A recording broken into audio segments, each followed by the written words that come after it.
खबर है नाज़रीन मीरपुरमाथिलो में शेयर क्यों पिया। मीरपुरमाथिलो में वाइन शॉप जो अडो शहर के मुख्य ऐं कारोबारी हंध ते हुजण खिलाफ शहरियन एहतजाजी मुज़ाहिरो किया है।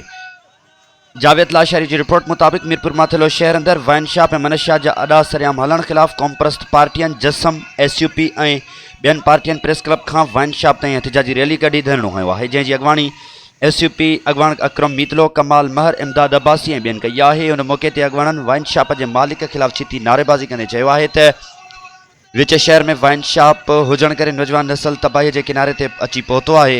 हुननि चयो त शहर अंदर मनशियात सरेआम हली रहियो है, केर बि संदन खां पुछा करण वारो नाहे।